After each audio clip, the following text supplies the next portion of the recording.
तो बच्चों आज का जो टॉपिक ऑफ डिस्कशन है वो ये सब वो टॉपिक्स हैं जो बच गए थे, ठीक है। इनका आपस में ऐसा कोई लिंक नहीं है, लेकिन ये इकट्ठा पढ़ रहे हैं तो इसलिए टॉपिक का नाम है वेन्स, डर्माटोम्स एंड वेस्ट, ठीक है। अच्छा, आज के सेशन में हम वेन्स पढ़ेंगे अपर लिम्ब की, जिसमें सुपरफिशियल और डीप वेन्स पढ़ेंगे। डर्माटोम पढ़ेंगे अपर लिम्ब के, उनकी डेफिनेशन वो होते क्या है, ठीक है। उनकी डिस्ट्रीब्यूशन क्या है अपर लिम्ब में, वैसे तो पूरी बॉडी में है लेकिन हम अपर लिम्ब में पढ़ेंगे। उसके अलावा ये पढ़ेंगे कि डर्माटोम्स की सिग्निफिकेंस क्या होती है, और फाइनली रेस्ट, ठीक है। अच्छा, अब जो अपर लिम्ब की वेन्स हैं इनको दो ग्रुप्स में हम डिवाइड कर सकते हैं, एक सुपरफिशियल है, एक डीप है। जो डीप वेन्स हैं उसके अंदर विनाई कॉमिटेंट्स हैं और एक्सिलरी वेन है, ठीक। और बाकी जो वेन्स हैं बेसिलिक और सिफेलिक, ठीक। और बाकी सब जो भी हैं मिनी माइक्रो वेन्स हैं, डिजिटल वेन्स वगैरह, वो सब सुपरफिशियल, ठीक। अब इनमें विनाई कॉमिटेंट एक नई टर्म होती है, वो क्या है? विनाई कॉमिटेंट यूजुअली पेयर्ड वेन्स होती हैं और वो बड़ी आर्टरीज को अकम्पनी करती हैं, ठीक है। जो एक्सिल वेन्स होती हैं, लार्ज वेन्स होती हैं, वो भी आर्टरी से रिलेशन में होती हैं, उनके मीडियली लाई करती हैं।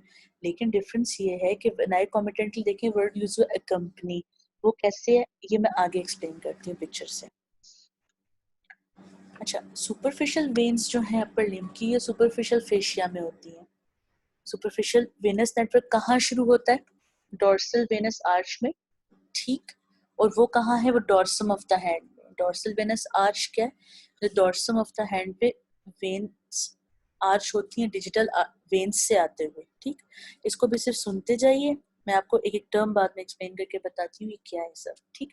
अब ये आर्च जो है ये मेटाकार्पोफेलेंजियल जॉइंट से प्रॉक्सिमली लाई करती है, और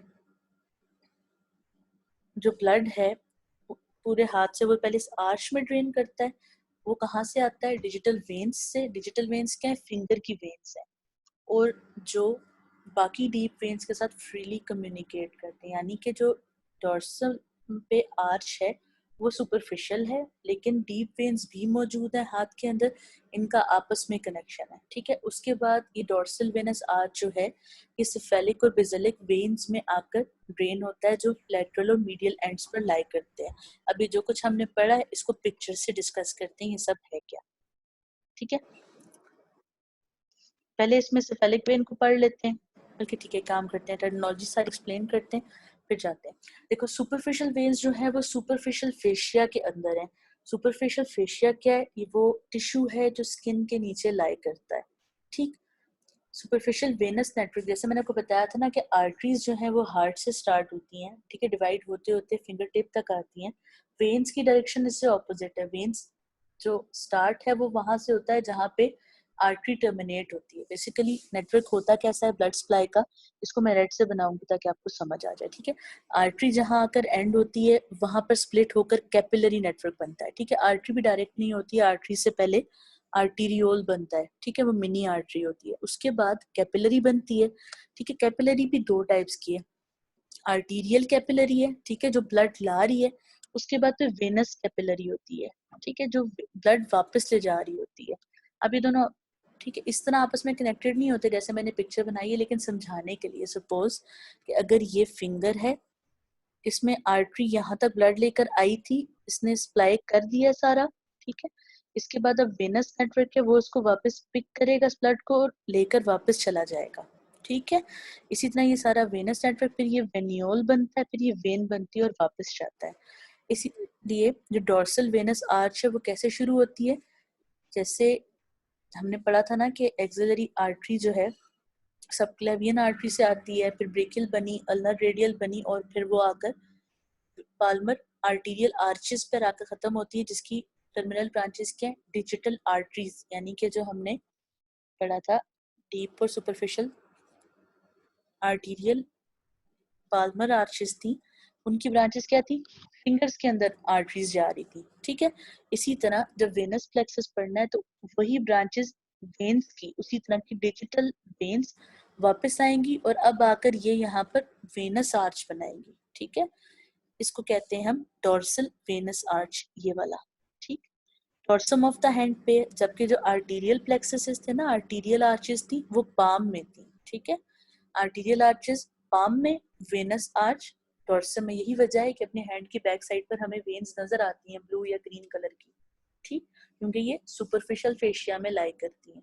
वेन्स नजर नहीं आती, लेकिन आप अगर जोर से प्रेस करें कुछ पॉइंट्स पर तो आपको पैल्पेट होती हैं, यानी कि पल्सेशन फील होती है, ठीक। अब ये डॉर्सल वेनस आर्च है, वो क्या करती है, उसमें एक चीज है कि वो फ्रीली कम्युनिकेट करती है डीप वेन्स के साथ। उसको समझने के लिए आप इस तरह कर सकते हैं कि अगर आप हैंड को साइड से देखें तो अगर ये सुपरफिशियल नेटवर्क है ना, जिससे सेफेलिक और बेसिलिक वेन बननी है, मेन डॉर्सल आर्च, और इसके नीचे लाई करता है दूसरा नेटवर्क जो डीप है वेन्स का। डीप वेन्स बेसिकली ज्यादातर जो है ना यहाँ पर एक्सिलरी वेन के अलावा वो विनाए कॉमेटेंट्स हैं, accompanying veins, ठीक है। देखिए कलर चेंज कर लेते हैं। ऐसे करके डीप वेन्स मौजूद हैं और आपस में ये कनेक्टेड हैं, ठीक है। ये भी एक तरह एनास्टोमोसिस की तरह ही काम कर रहे होते हैं, लेकिन अच्छा सर्कुलेशन, मतलब अच्छी सर्कुलेशन मेंटेन करने के लिए ये आपस में कनेक्टेड होते हैं। वापस आ जाते हैं सुपरफिशियल आर्च पर, ठीक है। डॉर्सल वेनस आर्च जो है वो क्या करती है, वो सिफेलिक और बेसिलिक वेन्स के अंदर आकर ड्रेन करती है, जो उसके लेटरल और मीडियल साइड पर है, ठीक है। लेटरल साइड पर सिफेलिक है और मीडियल साइड पर बेसिलिक।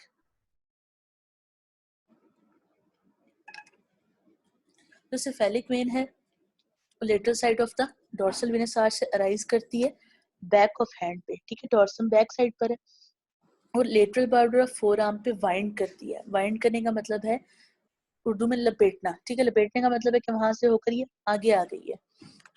उसके बाद ये सेंड करती है क्यूबिटल फोसा के सामने, ठीक है, आर्म के सुपरफिशियल फेशिया में। तभी आपको नजर आ रही होती है, अगर आप अभी देखते जाओ ना अपने आर्म के इंटीरियर एस्पेक्ट पर, फोर आर्म के, तो आपको नजर आएगी, ठीक।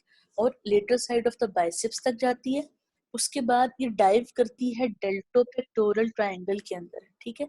ये क्या है, ये डेल्टॉइड और पेक्टोरलिस मेजर मसल के दरमियान एक जगह है, ठीक। उसके अंदर डाइव करने का मतलब है कि सीधे जाते जाते ऐसे टर्न होके उसके अंदर चली जाती है, डाइव इसी कहते हैं ना, गोता लगाना, ठीक है। इस तरह करके डिप कर जाती है अंदर।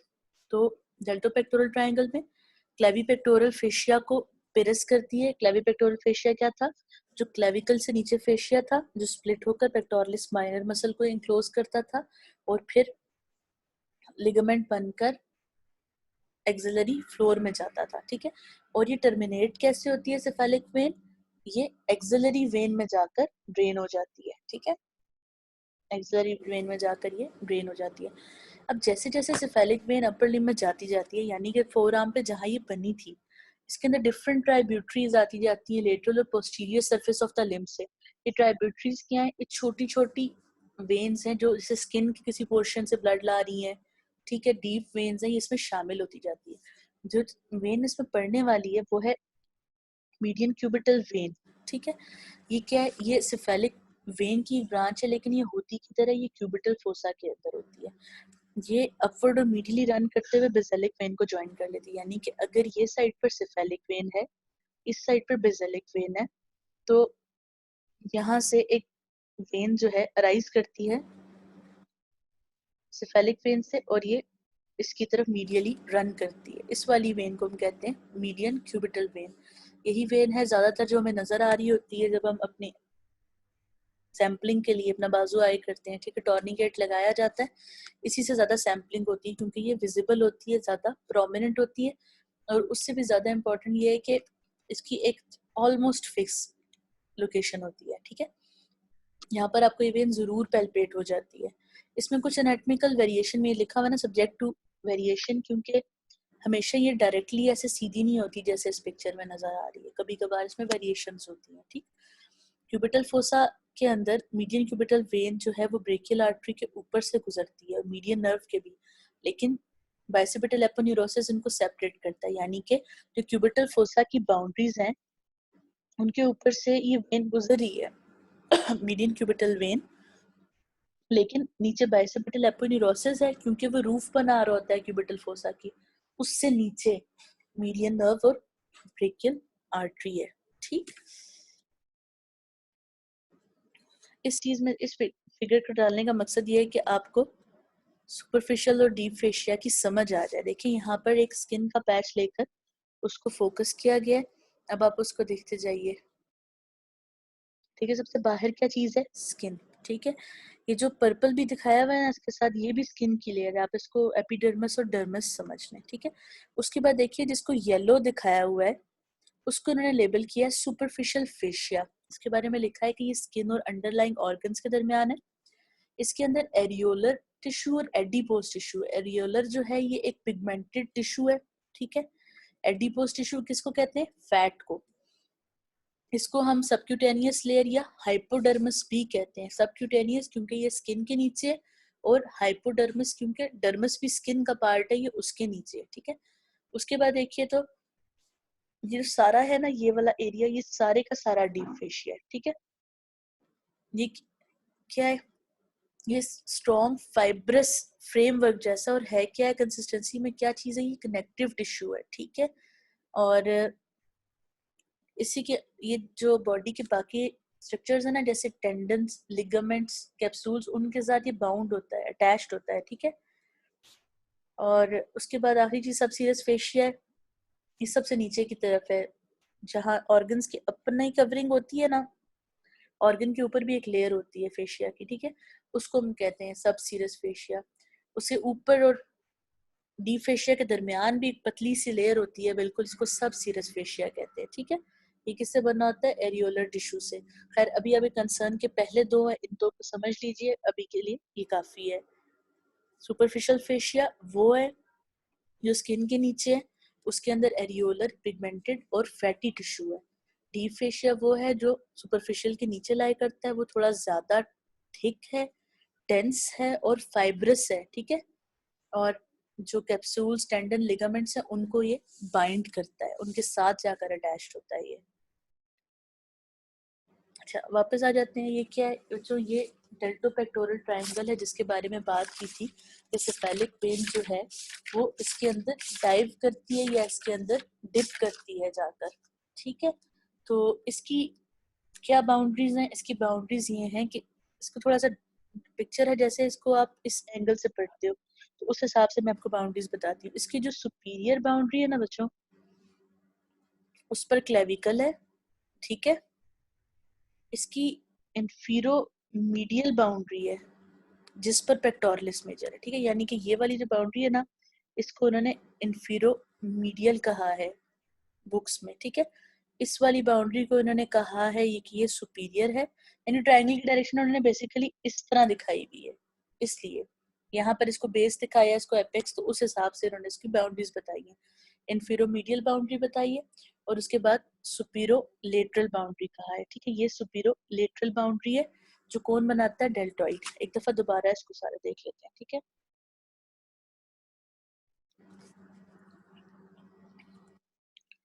Superior boundary clavicle, inferomedial boundary pectoralis major, देखें चेस्ट के फ्रंट पे, और ये आपको पता है शोल्डर पे डेल्टॉइड है, तो ये सुपीरो लेटरल बाउंड्री।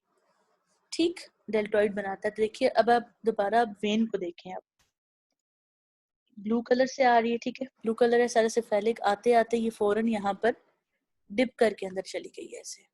ठीक, और क्या करती है फिर जाकर? एक्सिलरी वेन में शामिल हो जाती है। अच्छा, बेसिलिक वेन जो है वो medial side of the dorsal venous arch से अराइज करती है बैक ऑफ हैंड पर, और ये जो है ये मीडियल बॉर्डर पे बाइंड करती है फोर आर्म पे। वो लेटरल बॉर्डर पे करती है सेफेलिक, ये मीडियल बॉर्डर पे बाइंड करती है। उसके बाद ये क्यूबिटल फोसा में सेंड करती है in front of the arm. ठीक है, सुपर और मीडियल साइड ऑफ बाइसेप पे, जबकि सेफेलिक क्या थी? वो लेटरल साइड ऑफ बाइसेप पे करती। अब इसमें एक चीज का डिफरेंस है जो आपने समझना है। सेफेलिक वेन डायरेक्टली जाकर एक्सिलरी वेन में ड्रेन करी थी, लेकिन जो बेसिलिक वेन है वो हाफ वे आर्म में, ठीक है, अपर आर्म में जाती है, तो ये डीप फेशिया को पिरस करती है। डीप फेशिया को इसलिए पिरस करती है क्योंकि खुद तो ये सुपरफिशियल फेशिया के अंदर है ना, एक सुपरफिशियल वेन है ये lower border of teres major पर। ठीक है, ये वही पॉइंट है टीरीज मेजर का लोअर बॉर्डर जहाँ पे brachial artery, axillary artery, brachial artery बनती है, और ब्रेकियल वेन ने आगे एक्सिलरी वेन बनना है, ठीक है।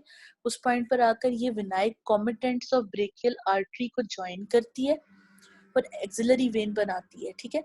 यानी कि अगर एक स्केच बनाऊं, ये अगर सेफेलिक वेन आ रही थी तो ये डायरेक्टली आकर एक्सिलरी वेन में ड्रेन कर गई है। लेकिन अगर आप बात करें बेसिलिक की तो वो हाफ पे पहुंची आर्म में, साथ में इसने ज्वाइन किया विनाइक कॉमिटेंट्स ऑफ ब्रेकियल आर्टरी को, यानी उन वेन्स को जो ब्रेकियल आर्टरी की अकम्पनिंग वेन है और जिसमें ब्रेकियल आर्टरी के पल्सेशन की वजह से ब्लड फ्लो या ब्लड रिटर्न होता है, उन वाली वेन्स को इसने ज्वाइन किया और ये सब इकट्ठे मिलकर जाकर एक्सिलरी वेन में ड्रेन हुई है, ठीक है। और एक्सिलरी वेन बनाई है इन्होंने कहाँ पर जाकर आगे मीडियल, मतलब उस वाले एरिया को ऊपर आर्म को क्रॉस करके एक्सिला में जाकर। अब इसके कोर्स में इसमें क्या ट्राइब्यूटरी है, क्या ब्रांच आती है, इसमें मीडियल क्यूबिटल वेन जो सेफेलिक वेन से अराइज हुई थी ना, वो इसके अंदर आती है, ठीक है। और बहुत सारी ट्राइब्यूटरीज मीडियल और पोस्टीरियर साइड से आती है। सेफेलिक में एंटीरियर और लेटरल साइड से आ रही थी, ठीक है। एंटीरो लेटरल एस्पेक्ट से सेफेलिक में, मीडियल और पोस्टीरियर एस्पेक्ट से मेसेलिक में, ठीक है। लास्ट पॉइंट बच्चे मैं दोबारा बताती हूँ आपको। अच्छा, मैं नए कॉमेंट चलें पहले रिपीट कर लेते हैं फिर। सिंपल मैंने ये बताया बच्चों कि हाफ वे आर्म पर पहुंचकर जो बेसिलिक वेन है वो विनाइक कॉमिटेंट्स के साथ ज्वाइन करेगी ब्रेकियल आर्टरी के और फिर जाकर एक्सिलरी वेन बनाएगी, in contrast to the cephalic vein जो डायरेक्टली जाकर एक्सिलरी वेन में ड्रेन कर रही थी, यानी ठीक है। बेसिलिक वेन ने और वेन्स को ज्वाइन करना है डीप वेन्स को, यानी खुद तो ये सुपरफिशियल है लेकिन इसने डीप वेन्स को ज्वाइन करके जाकर एक्सिलरी में ड्रेन करना है। अब आप यहीं से डिफरेंस देख लीजिए ना कि सेफेलिक खुद क्या थी, वो एक सुपरफिशियल वेन थी। जब उसने एक्सिलरी वेन में ड्रेन करना था तो उसने डेल्टो पेक्टोरल ट्रायंगल में डाइव किया ताकि वो फेशिया को पेरिस करते हुए अंदर जाए एक्सिलरी वेन के अंदर, ठीक है। जबकि जो बेसिलिक वेन है वो क्या है, वो खुद सुपरफिशियल वेन थी, इसने डीप वेन्स के साथ ज्वाइन किया और उनके साथ मिलकर आकर एक्सिलरी वेन में ड्रेन किया, ठीक है। ज्वाइन करने का ये मतलब है कि इन दोनों ने मिलकर आकर जो है ना आगे, ठीक है, ये दोनों जहाँ मिलेंगी ज़ाहिर उस पॉइंट को आप और उसको आप एक्सिलरी वेन कहेंगे, ठीक है। अच्छा, उसके बाद फिलहाल यही चीज़ है इसमें। इस पिक्चर में देखिए, यहाँ से आप देखते जाइए, आप सेफेलिक वेन को देखें, आप पहले नीचे देखिए, यहाँ से डॉर्सल वेनस आर्च, ठीक है। डॉर्सल वेनस नेटवर्क आप देखिए कि आपको दिखाया हुआ है इन्होंने, ये मेटाकार्पल्स के पीछे है ताकि ये पता चले ये डॉर्सम पर है। अब आप इसको यहाँ से नोटिस करिए तो रेडियस के पीछे है सेफेलिक वेन, तभी ब्लर दिखाई है। फिर ये देखिए इस पॉइंट पर ये वाइंड कर कर आगे आ गई है, ठीक। क्यूबिटल फोसा के सामने से गुजरी है लेकिन मीडियन नर्व और ब्रेकियल आर्टरी से, इसलिए वहां से उनका ज्वाइन नहीं किया क्योंकि दरमियान में बाइसेपिटल एपोन्यूरोसिस है जो कि क्यूबिटल फोसा की रूफ है, ठीक है। वहां से सेंड करती हुई जाकर एक्सिलरी वेन में ड्रेन कर गई। इससे आप कंपेयर करें दूसरी साइड पर बेसिलिक वेन के साथ, ठीक है। बेसिलिक वेन जो है वो उसने बाइंड करके वो जल्दी आ गई है यहाँ पर ही पहले ही, थोड़ा सा लेटरल मीडियल एस्पेक्ट पर है, वहां से सेंड करती जा रही है, ठीक है। इसमें देखिए यहाँ से मीडियन क्यूबिटल वेन आ रही है। अब मीडियन क्यूबिटल वेन की जो वेरिएशंस की बात की थी वो ये था कि कभी मीडियन क्यूबिटल वेन डायरेक्ट ऐसे ज्वाइन करी होती है, कभी ये थोड़ा सा एम टाइप पैटर्न बनाकर जाती है, ठीक है। उस केस में फिर इस वाली साइड को मीडियन सेफेलिक वेन कहते हैं, इसको मीडियन बेसिलिक वेन कहते हैं। फिर अक्सर इस तरह का भी पैटर्न होता है डिफरेंट, तो वो वेरिएशंस है, लेकिन फिलहाल हमने अपनी बुक को फॉलो करना है तो उसमें हम स्ट्रेट वाला पैटर्न बनाएंगे, ठीक है। अब आप इसको ट्रेस करते जाइए। आप इस पॉइंट पर देखें सामने एक थिन सा ट्रांसपेरेंट सी शीट है, उसके अंदर चली गई है बेसिलिक वेन। इसका ये मतलब है कि इसने डाइव किया, यहाँ पे पिरस किया, फिर ये डीप वेन्स के साथ मिलकर डीपली होते हुए जाकर एक्सिलरी वेन में ड्रेन हुई है। यहाँ पर वेनाइक कॉमिटेंट्स क्या था, ये वो वेन है जो एक आर्टरी को कंपनी कर रही होती है, ठीक है। ये पेयर्ड होती हैं, दो होती हैं, ज्यादा भी हो सकती हैं, लेकिन इसकी कैरेक्टरिस्टिक क्या है कि ये आर्टरी को उस तरह कंपनी करती है कि आर्टरी की पल्सेशन से इसके अंदर ब्लड फ्लो कर सके, क्योंकि आर्टरी में ब्लड पंप करने को तो हार्ट है लेकिन वेन में पंप करने को कोई स्ट्रक्चर नहीं है और वेन ने जो ब्लड है वो वैसे भी अगेंस्ट द ग्रेविटी रिटर्न करना है, तो जो लार्ज वेन्स हैं वो तो मसल्स की मूवमेंट से ब्लड फ्लो रिटर्न कर लेती हैं, लेकिन जो स्मॉल वेन्स हैं वो कैसे करती हैं?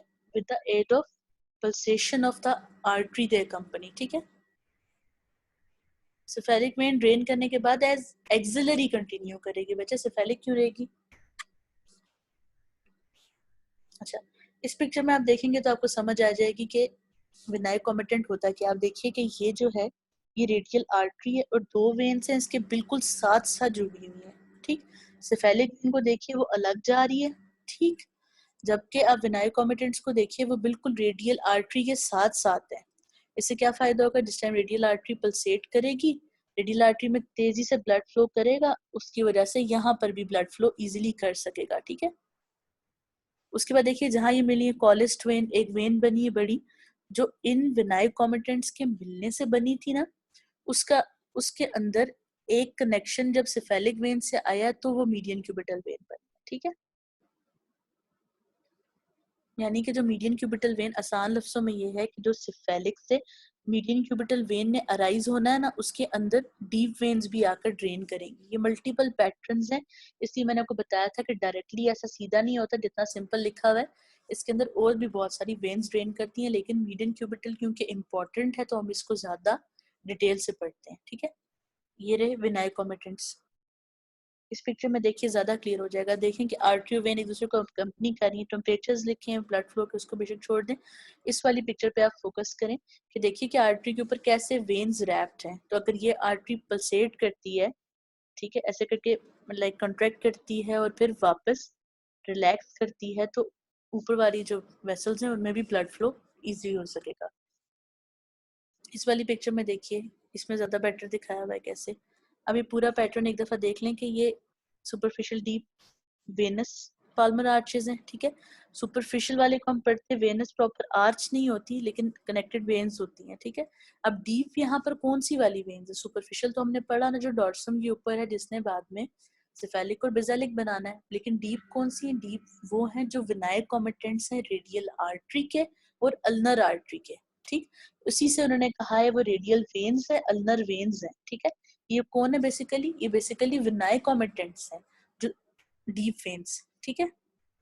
डीप वेन्स है, सुपरफिशियल यहीं पे देखिए रेडियल के ऊपर ही सिफेलिक थी, अल्नर के ऊपर ही बेसिलिक थी, लेकिन हमें वो नजर आ रही होती है तो इसलिए उसको हम ज्यादा डिटेल में पढ़ते हैं क्योंकि हम उसको अप्रोच कर सकते हैं।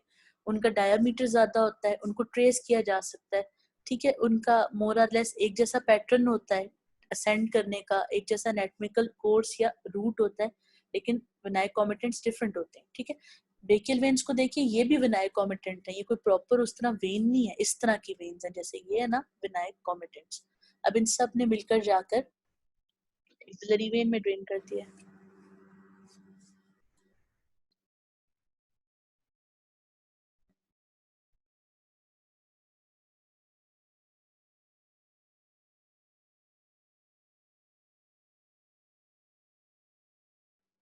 अब देखिए एक्सिलरी वेन कहाँ बनी है? Lower border of teres major के ऊपर। किससे? ब्रेकियल आर्टरी के विनाइक कॉमिटेंट्स से और बेसिलिक वेन से, ठीक। अब ये ऊपर जाती है medial side of the axillary artery के और कहाँ एंड करती है? Lateral border of first rib पे, जहाँ ये सब क्लेवियन वेन बन जाती है। जब हमने आर्टरी पढ़ी थी तभी मैंने आपको बताया था कि आर्टरी जहां से शुरू होती है वेन वहीं पे एंड होती है, ठीक है। एक दूसरे के हमेशा मीडियली मौजूद होते हैं ये, ठीक हो गया। एक्सिलरी वेन के अंदर डिफरेंट ट्राइब्यूटरीज आती हैं, ब्रांचेस आती हैं जो क्या है एक्सिलरी आर्टरी को कोरिस्पॉन्ड करी होती है और स्फेलिक वेन आती है। यानी कि इस तरह एक्सिलरी आर्टरी की 3 ब्रांचेस है ना, इस तरह ही इसमें वेन्स भी डिफरेंट ब्रांचेस आती है, बिल्कुल उस तरह डिवाइडेड नहीं होती है axillary vein first second third part में, लेकिन छोटी छोटी ब्रांचेस आती रहती हैं इसके अंदर भी, ठीक है। और इसके अंदर सिफेलिक वेन आकर शामिल होती है, ठीक है। अब दोबारा इस पॉइंट को क्लियर कर लेंगे। ब्रेकियल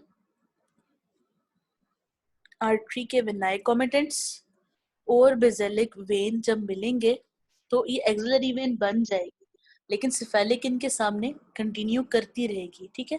क्योंकि जब ये टीरीज मेजर को क्रॉस कर गया तो उससे आगे इसने एक्सिलरी कहलाना है, लेकिन सिफेलिक साथ चलती रहेगी, वो आकर डेल्टोपेक्टोरल ट्रायंगल में इसके अंदर डिप करेगी। तभी लिखा होता है कि cephalic vein joins the axillary vein, वरना तो आर्टरी में तो ये पैटर्न था ना कि एक से दूसरी तीसरी पे स्प्लिट होकर बनी, तो वेन में इसलिए उन्होंने ऐसी बात की है क्योंकि बेसिलिक और वेनाई कॉमिटेंट्स जहां मिलेंगे वो एक्सिलरी वेन बन जाएगी जब वो lower border of the teres major को क्रॉस करेंगे, असेंड करेंगे medial aspect of the biceps के ऊपर, और लेकिन उसके अंदर डेल्टोपेक्टोरल ट्रायंगल के लेवल पर जाकर सिफेलिक उसके अंदर डिप करके ज्वाइन करेगी। ठीक है, फिर भी ये एक्सिलरी वेन ही है। ठीक, इस पिक्चर में देखिए, इसमें आपको मजीद क्लियर हो जाएगा। ये देखिए बेसिलिक वेन है ये, ठीक, और ये साथ पेड ब्रेकियल वेन्स यानी कि वेनाई कॉमिटेंट्स, छोटी छोटी वेन्स है, ये ऊपर जाता जा रहा है। अब यहाँ पर देखें,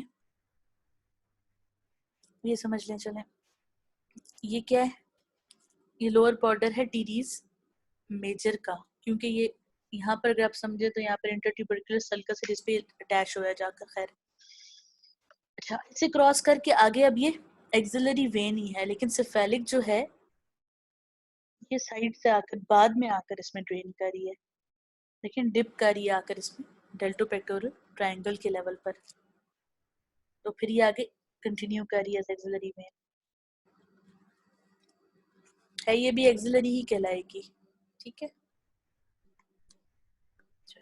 इस पिक्चर में सुपरफिशियल और डीप वेन्स को थोड़ा डिफरेंट कलर से शो किया हुआ है, तो चलो देखना इजी हो जाएगा। आप देखेंगे जो डॉर्सल वेनस आर्च है वो सुपरफिशियल वेन से बनता है, इसलिए वो लाइट कलर से शो किया हुआ है। असेंड जो कर रही है सिफेलिक वेन, बेसिलिक वेन, वो लाइट कलर से, इसकी निस्बत वेनाई कॉमिटेंट्स को देखिए तो वो डार्क कलर से शो की हुई है। ठीक है, मीडियन वेन ऑफ 4 आर्म दिखाया है जिसको, इसी तरह की मीडियन क्यूबिटल वेन होती है आगे जाकर, भी क्या है, माइनर ट्राइब्यूटरीज हैं जो शामिल होती जाती हैं। ठीक है, उसके बाद देखिए विनायक कॉमिटेंट्स ब्रेकियल आर्टरी के फिर ये जाकर एक्सिलरी वेन में ड्रेन करते हैं। कब? जब विनायक कॉमिटेंट्स देखिए प्रोफंडा ब्रेकियाई आर्टरी के लिखे में। ठीक हो गया, एक्सिलरी वेन को बेसिलिक वेन की ब्रांच कह सकते हैं? नहीं नहीं, ब्रांच नहीं है, ब्रांच एक डिफरेंट चीज है, और एक वेन से दूसरी वेन बनना डिफरेंट चीज है वापस। ठीक है, डिसेंड मतलब असेंडिंग पैटर्न कह लो कि एक वेन से दूसरी बनना, लेकिन ब्रांच ये चीज नहीं है। वेन्स की ब्रांच ऐसा सच नहीं होती है। ठीक है, आर्टरीज की ब्रांचेस होती हैं, उसे सप्लाई करना, वेन की ट्राइब्यूटरी होती है, वो एक डिफरेंट चीज है। अच्छा, अब आ जाते हैं इम्पोर्टेंट चीज पे, डर्माटोम। सिंपल सी बात है, समझ लें इसको, और ये क्लिनिकली बहुत इंपॉर्टेंट है, पूछे जाने वाली चीज है, आपने इसको याद भी करना है। ठीक है, डर्माटोम क्या चीज है बच्चों? डर्म जो वर्ड है ना, डर्म, इसका मतलब होता है स्किन। ठीक है, तभी जो फील्ड है ना स्किन की, उसको डर्मेटोलॉजी कहते हैं, उस स्पेशलिस्ट डॉक्टर को डर्मेटोलॉजिस्ट कहते हैं। ठीक है, डर्माटोम क्या चीज है? स्किन का वो एरिया जिसको एक सिंगल क्रेनियल या स्पाइनल नर्व, ये नर्व रूट, ठीक है, नर्व की या नर्व रूट की क्यूटेनियस ब्रांचेस सप्लाई करें, वो सारे के सारा स्किन का हिस्सा डर्माटोम कहलाएगा। इसको मैं 2 से 3 बार डिफरेंट स्टेटमेंट्स में रिपीट करूंगी ताकि आप समझ लें। ठीक है, स्किन का एक हिस्सा जिसको एक ही स्पाइनल रूट से आने वाली नर्व्स ने सप्लाई किया हो या नर्व फाइबर्स ने सप्लाई किया, उसको डर्माटोम कहेंगे। फॉर एग्जांपल, शोल्डर का एक हिस्सा है, शोल्डर का जो अपवर्ड पॉइंट है जो, ठीक है, इस वाले हिस्से को कौन सप्लाई करता है? सुप्रा क्लेविकुलर नर्व्स करती हैं, और साथ में डेल्टॉइड करता है। आप देखो तो सुप्रा क्लेविकुलर नर्व के अंदर भी C5 C6 डर्माटोम है। ठीक है, और एक्सिलरी नर्व के अंदर भी ये सब C5 C6 C7 भी है आई गेस। ठीक है, खैर, लेकिन देखिए कि ये वाला जो पोर्शन है, इसको टिपिकली जो सप्लाई कर रहे होते हैं ना, वो C5 के फाइबर्स होते हैं। अब ये फाइबर्स जो है ये नेचुरल डिस्ट्रीब्यूशन है, हमने सिर्फ इनको पढ़ के समझना होता है, इनको डिटरमाइन करना होता है कि कौन सा वाला कहाँ है। वरना आप कह दो ना कि पूरी एक्सिलरी नर्व यहाँ पर सप्लाई करिए, तो उसके अंदर बहुत सारे नर्व रूट्स शामिल हैं जैसे नर्व के अंदर होते हैं, लेकिन पर्टिकुलरली कौन से वाले नर्व रूट के फाइबर इस जगह पर मौजूद है ना, वो फिर डर्माटोम है। ठीक, स्किन का एक एरिया जिसको एक सिंगल नर्व रूट के फाइबर सप्लाई करते हैं ना, वो डर्माटोम है। नर्व बेशक कोई सी भी हो, लेकिन अगर नर्व रूट पीछे से सेम है उसका, तो वो एरिया उस वाले नर्व रूट का डर्माटोम कहलाएगा। ठीक है, नर्व रूट का डर्माटोम होता है। जैसे C5 का डर्माटोम क्या है, शोल्डर का हिस्सा। C7 का डर्माटोम क्या है, ये मिडिल फिंगर वाला एरिया। ठीक है, ये ओवरलैप भी करते हैं, लेकिन हम ज्यादातर उस पॉइंट को पढ़ते हैं जहां पर एक अकेला डर्माटोम सप्लाई कर रहा होता है। जैसे अगर आप हैंड की बात करें, मिडिल फिंगर के ऊपर किस किस की सेंसेशन है, मिडिल फिंगर के ऊपर जो है वो मीडियन नर्व भी है और बैक साइड पर रेडियल नर्व भी सप्लाई कर रही है। लेकिन मीडियन नर्व के अंदर क्या है, नर्व रूट्स C5 6 7 है। रेडियल के अंदर सारे आते हैं ब्रेकियल प्लेक्सस के, लेकिन इसमें एक पॉइंट आता है जहां पर सिर्फ एक ही C7 के फाइबर्स होते हैं, बाकी नहीं होते, तो वो वाला एरिया डर्माटोम कहलाता है। ठीक है, रफ डिस्ट्रीब्यूशन देखिए यहाँ पर। तो भाई साहब थोड़ा सा हौसला रखिए, वेंट्रल एक्सियल लाइन पर मिनिमल ओवरलैपिंग होती है, वो बाद में बताऊंगी। थोड़ा सा प्लीज अभी इजी करने दें मुझे इसको। अच्छा, अब यहाँ पर आप देखिए C5 के लेवल पर देखें, अगर आप याद करें तो यहाँ कितनी सारी नर्व सप्लाई कर रही थी। यहाँ पर सुप्रा क्लेविकुलर नर्व भी थी, यहाँ पर एक्सिलरी नर्व भी थी। ठीक है, अगर आप C6 को देखें तो यहाँ पर मीडियन नर्व की भी सप्लाई थी। ठीक है, और इसके अलावा जो है यहाँ पर लेटरल क्यूटेनियस नर्व भी थी। ठीक, सॉरी मीडियन की नहीं थी, सॉरी मीडियल कॉर्ड से सप्लाई आ रही थी। ठीक है, मीडियल कॉर्ड सप्लाई कर रही थी। इसी तरह C6 के लेवल पे देखें तो मीडियन नर्व थी। ठीक, और मीडियन नर्व मीडियल कॉर्ड की ब्रांचेस है। इस वाले एरिया को देखिए, यहाँ पर स्पेशली अब रिंग फिंगर को देखिए। रिंग फिंगर का मैंने बताया था, इस पे बहुत सारी नर्व्स इकट्ठे सप्लाई कर रही होती हैं। फ्रंट पे मीडियन है, आदि आदि पे अल्नर है, बैक साइड पर रेडियल है। लेकिन अगर आप उनको नर्व रूट को ट्रेस करते जाएं कि कौन से सारे फाइबर्स कंबाइन होकर इधर आए हैं, तो वो नर्व रूट ट्रेस करेंगे तो वो C7 का होगा। नर्व्स के अंदर बेशक मल्टीपल रूट्स थे। ठीक है, रेडियल के अंदर सारे थे, अल्नर के अंदर C8 और T1 था, मीडियन के अंदर C5 6 7 थे। लेकिन अगर आप उसको ट्रेस करेंगे कि पीछे से जो मेन सोर्स थी, यानी कि नर्व रूट, ठीक है, वो कौन सा था, वो C7 का था। ये आप फाइबर्स की डायरेक्शन स्टडी करके इस चीज से पढ़ते हो। ठीक है, और उसको डिटरमाइन करते हो। इस डिस्ट्रीब्यूशन में कोई ऐसा लॉजिक नहीं है, ये डेवलपमेंटल पैटर्न है। जब आपकी बॉडी में मसल्स डेवलप हो रहे होते हैं ना, तो जो मीजनकाइम टिश्यू है ना, बेसिक मीजोडर्म, आपने इतना तो पढ़ लिया होगा एम्ब्रियो को। एक्टोडर्म होती है, एंडोडर्म होती है, मीजोडर्म होती है। जो मीजोडर्म है, दरमियान वाली लेयर, उससे बनता है कनेक्टिव टिश्यू, उसमें से मसल्स बनते हैं। बनता है कैसे कि छोटे छोटे मीजनकाइम के ग्रुप्स होते हैं जिनको सोमाइट्स कहते हैं, उनसे फिर मसल्स और ये स्ट्रक्चर्स डेवलप होते हैं। ठीक है, इसी तरह स्किन भी उसी से डेवलप होती है, एक्टोडर्म के ग्रुप ऑफ सेल्स से। ठीक, उसी तरह फिर जो इकट्ठा एक ग्रुप होता है ना, उनकी एक नर्व सप्लाई होती है। इसी तरह मसल्स का जो एक ग्रुप एक जगह से राइज करता है, उनकी एक नर्व सप्लाई होती है। वो बेशक बाद में जाकर बॉडी में जिस भी हिस्से में अटैच्ड हो, लेकिन नर्व सप्लाई अपनी वो एम्ब्रियोनिक लाइफ की रिटेन करते हैं। ठीक है, तो इस एक सारे स्ट्रक्चर को जो एक नर्व रूट से नर्वेट हो रहे हैं, डर्माटोम कहते हैं उस नर्व रूट का। ठीक है, इस पिक्चर से देखें तो अब थोड़ा सा क्लियर हो जाएगा इस वाली पिक्चर को। अब देखिए कि बैक साइड पर डॉर्सल रूट है। मैंने आपको बताया था डॉर्सल या पोस्टीरियर रूट क्या होता है स्पाइनल कॉर्ड का, जिसमें सारे सेंसरी फाइबर्स होते हैं। और फ्रंट पे देखिए क्या है, फ्रंट पे वेंट्रल रूट है, इसमें मोटर फाइबर्स होते हैं। आप देखिए कि जो T1 जिसको सप्लाई कर रहा है ना, जिस स्लिट को, वो सारा एरिया T1 का डर्माटोम कहलाएगा। ऑल दो इसमें ओवरलैपिंग है।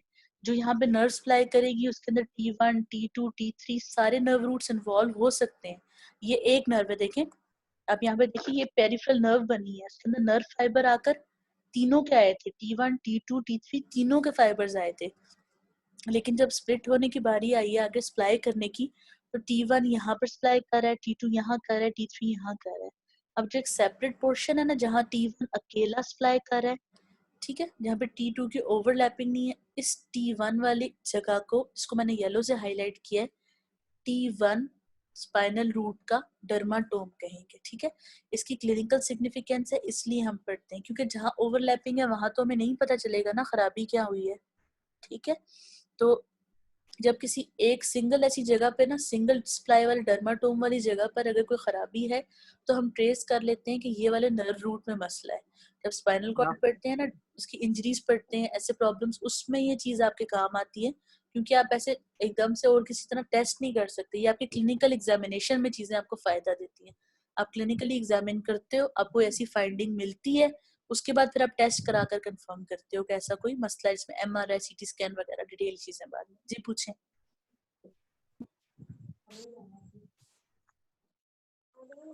जो क्वेश्चन है तो पूछें, नहीं तो हम आगे चलें।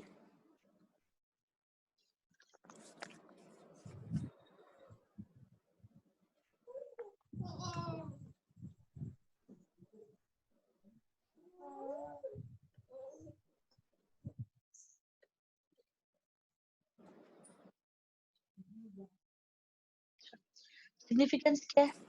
देखिए, डर्माटोम वो एरिया है ना जो सेंसरी न्यूरॉन्स, ठीक है, एक ही स्पाइनल नर्व गैंग्लियन के सेंसरी न्यूरॉन से सप्लाई होता है, ठीक। और कुछ ऐसी चीजें हैं जो एक डर्माटोम को फॉलो करती हैं, जैसे पेन या रैश, उससे पता चलता है कि कौन सी नर्व रूट इन्वॉल्व हो गई है उस पैथोलॉजी में, ठीक है। ये जैसे एग्जामिनेशन से आप एब्डोमेन को पैल्पेट करके बता सकते हैं ना, अभी अपेंडिक्स का प्रॉब्लम है, ये UTI का पेन है, या ये इंटेस्टाइन की कोई प्रॉब्लम हुई है। इसी तरह एग्जामिनेशन कर कर नर्व रूट को, उसकी पैथोलॉजी यानी कि उसकी डिजीज को ट्रेस किया जा सकता है, ठीक है। अब जैसे इसकी एग्जांपल यहाँ पर दी हुई है, ठीक है, ताकि आप समझ सकें कि कुछ वायरस ऐसे हैं जो नर्व गैंग्लियन में जाकर, यानी नर्व की कलेक्शन में जाकर डोरमेंट हो जाते हैं, वीक होकर वहां पर हाइड कर देते हैं, ठीक है। जैसे वेरिसेला जोस्टर वायरस है जो चिकन पॉक्स करता है, हर्पीज जोस्टर है, ठीक है, चिकन पॉक्स का सबको पता होगा, उसका वायरस है ये। तो ये जब दोबारा इरप्ट आउट होते हैं ना, दोबारा निकलते हैं, तो ये एक ही डर्माटोम को इन्वॉल्व कर रहे होते हैं। ये वो वाला डर्माटोम होता है जिसकी नर्व रूट में जाकर ये डोरमेंट हुए होते हैं। तो इससे हमें पता चल जाता है कि कौन सा वाला नर्व रूट है जिसके अंदर वायरस मौजूद है, फिर वो ट्रीटमेंट और इन सब चीजों में काम आता है, ठीक है। डर्माटोम की सिग्निफिकेंस आप लोगों को समझ आ गई क्या चीज है? मुझे चैट में बताइए, फिर हम आगे जाते हैं, क्योंकि समझना बहुत इंपॉर्टेंट है।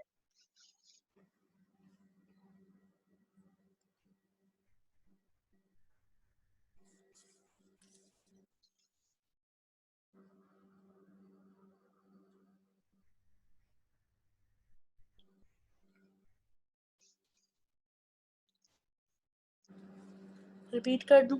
ठीक है जी,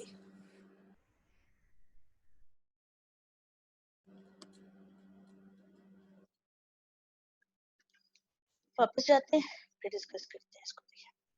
सिंपल सी स्टेटमेंट है, अगर आप इसको समझ लें तो ये बहुत इजी है, ठीक है, इसका कॉन्सेप्ट बहुत आसान है।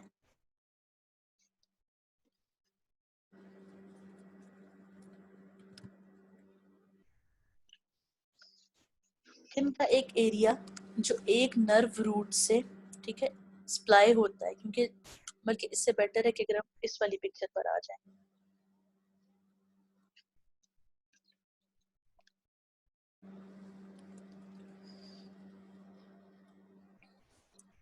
ओवरव्यू करते हैं वापस, तो एक रिव्यू करते हैं पहले चीजों का। आपको याद है जब मैंने आपको ब्रेकियल प्लेक्सस पढ़ाया था, तो मैंने आपको बताया था कि हम ऐसे स्पाइनल कॉर्ड का कट सेक्शन बनाते हैं, ठीक है। इसमें से ये हर हर नर्व पे होता है ये लेवल, सिवाय C1 के, उसमें डोर्सल रूट नहीं होता। सपोज अभी हम C5 की बात करते हैं, C5 के लेवल पे क्या होता है, स्पाइनल कॉर्ड के इंटीरियर एस्पेक्ट से, यानी कि इंटीरियर हॉर्न से एक नर्व रूट निकलता है, जिसको हम वेंट्रल या इंटीरियर रूट कहते हैं। एक पोस्टीरियर रूट निकलता है, ठीक है, जो इंटीरियर वाला होता है वो मोटर फाइबर्स होते हैं उसके अंदर। एक पोस्टीरियर वाला होता है जिसके अंदर सेंसरी फाइबर्स होते हैं। फिर ये दोनों यहाँ पर थिकनिंग होती है एक, ठीक है, ये सारे सेंसरी फाइबर्स की कलेक्शन होती है, बस इसको स्ट्रेंथन करने के हेड उसमें नहीं जाते। ये दोनों कंबाइन करते हैं, जहां कंबाइन करते हैं ना वहां बनती है स्पाइनल नर्व, क्योंकि स्पाइनल नर्व के अंदर जरूरी है कि मोटर और सेंसरी दोनों एलिमेंट हो। उसके बाद ये डिवाइड हो जाते हैं फर्दर रेमाए में। एंटीरियर रेमाए बॉडी की फ्रंट पे सप्लाई करते हैं, पोस्टीरियर रेमाए बॉडी की बैक पे सप्लाई करते हैं। अब किसी भी एक जगह को अगर आप देखें कि एक मसल को अगर सप्लाई होता है, ठीक, अभी पहले मसल की एग्जांपल देती हूँ ताकि इजी हो जाए। मसल को सप्लाई होता है तो जैसे बाइसेप की जो नर्व सप्लाई है वो मस्कुलोक्यूटेनियस है, या फिर ट्राइसेप्स की नर्व सप्लाई जो है रेडियल नर्व है। आप देखें कि रेडियल नर्व के अंदर 5 फाइबर्स हैं, C5, C6, C7, C8, T1 सब इन्वॉल्व है। तो अगर हमें ये डिटेक्ट करना है कि उसमें कोई प्रॉब्लम है, हम कैसे ट्रेस करेंगे? इसी तरह जिस स्किन पे इतनी सारी नर्व्स इकट्ठे सप्लाई करनी है, तो कोई प्रॉब्लम ट्रेस करनी है तो हम कैसे करेंगे? तो उसके लिए हम कुछ पॉइंट्स को डिटरमाइन करते हैं जहाँ पे वो नर्व फाइबर्स अरेंज्ड होते हैं जो अकेले वहां पर सप्लाई कर रहे होते हैं। ठीक है, वैसे तो फाइबर सारे ओवरलैप करते हैं ना एक दूसरे के साथ, क्योंकि नर्व फाइबर्स इकट्ठे आ रहे होते हैं, स्किन को भी इकट्ठे सप्लाई कर रहे हैं, मसल को भी मिलकर सप्लाई कर रहे हैं। ठीक, लेकिन कुछ जगह ऐसी होती हैं जहाँ पर एक नर्व रूट से आने वाले फाइबर्स ही अकेले मौजूद होते हैं। उन पॉइंट्स को हम डिटरमाइन करते हैं और उनको हम उस वाले नर्व रूट का डर्माटोम कहते हैं। ठीक है, जैसे यहाँ पर एग्जांपल दी हुई है इस वाली पिक्चर में कि आप देखिए कि 3 नर्व से T1, T3 से 3 नर्व से फाइबर्स आए थे, वो सब मिले थे। ठीक है, उनके साथ अभी इस टाइम समझिए कि ये वाले फाइबर्स भी थे मोटर, जैसे हमने ये वाली पिक्चर को समझे यहाँ एक्सप्लेन किया। ठीक है, ये सब यहाँ मौजूद थे, जब मिले हैं तो फिर ये एक नर्व बनी है। अब नर्व जो है वो स्किन को सेंसेशन दे रही है। ठीक है, skin surface with parts of 3 डर्माटोम्स, क्योंकि पूरी नर्व के अंदर तो सारे नर्व रूट्स है ना। जैसे हमने पढ़ा था कि लेटरल क्यूटेनियस नर्व जो है वो lateral aspect of the four arm को सप्लाई करती है, लेकिन उसके अंदर देखिए कि दोबारा फाइबर स्प्लिट हुए हैं आकर। अब ये जो एक वाले फाइबर्स जो अकेले सप्लाई कर रहे हैं ना स्लिट लाइक एरिया को, तो ये वाले T1 का डर्माटोम कहलाएंगे। ठीक है, बेशक नर्व से इकट्ठे फाइबर आए, लेकिन फाइबर भी तो आगे स्प्लिट होकर जा रहे हैं ना अलग अलग जगहों पर। तो जहाँ एक नर्व के फाइबर चले गए वो उसका डर्माटोम, जहाँ दूसरे के चले गए वो उसका डर्माटोम। ठीक है, ये शेयरिंग है इन सब की, ये सिंपली डर्माटोम्स है। ठीक,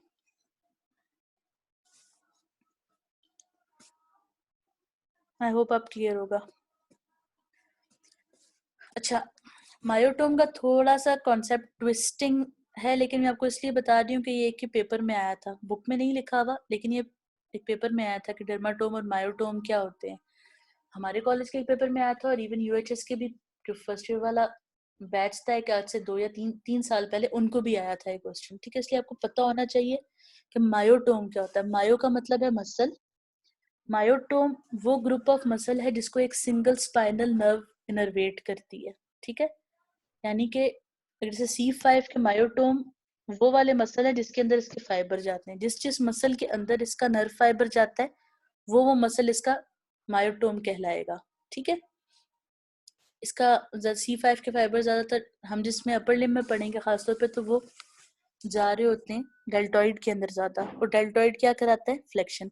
मायोटोम में एक चीज थोड़ी सी ट्विस्टिंग या कंफ्यूजिंग है कि मायोटोम हम कहते हैं ग्रुप ऑफ मसल्स को है जिसको एक नर्व सप्लाई करे, लेकिन पढ़ते हैं उसको फंक्शन के हिसाब से कि ये मायोटोम ये वाली मूवमेंट करवाता है। ठीक है, मसल को नहीं पढ़ते, उसकी एक्शन को पढ़ते हैं। ठीक है, यानी एक ग्रुप ऑफ मसल जिनका सेम एक्शन है वो एक मायोटोम बन जाते हैं, और अगर उनके अंदर नर्व रूट एक हो सप्लाई करने वाला।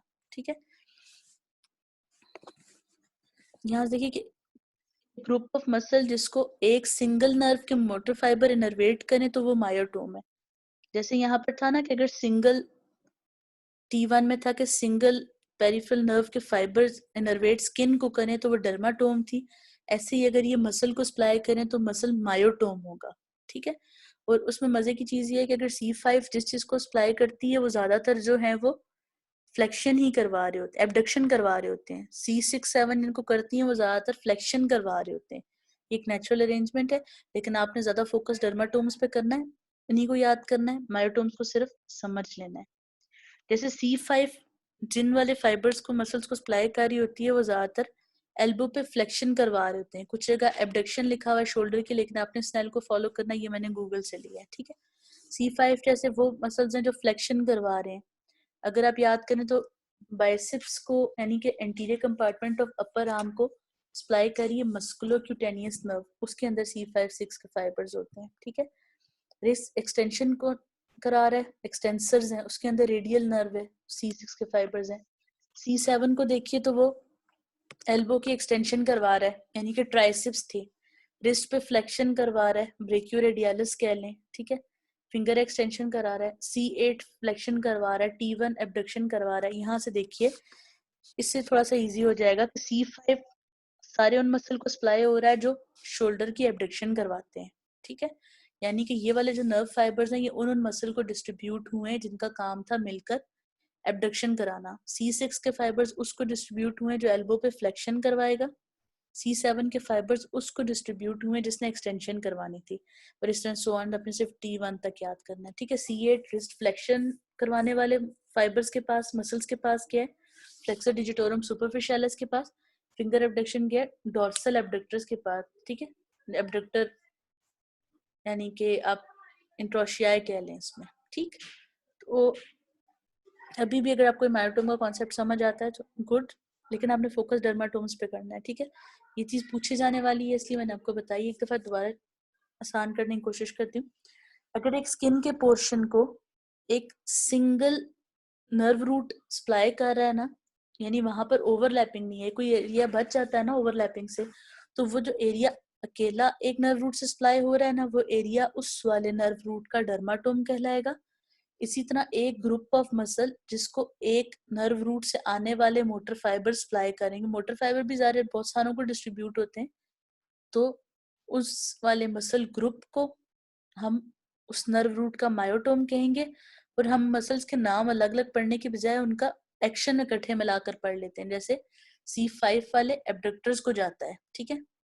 C6 देखें फ्लेक्शन वालों को जाता है, यानी कि बाइसेप्स और ब्रेकियोरेडियालिस को। C7 एल्बो एक्सटेंशन को जाता है, ठीक है।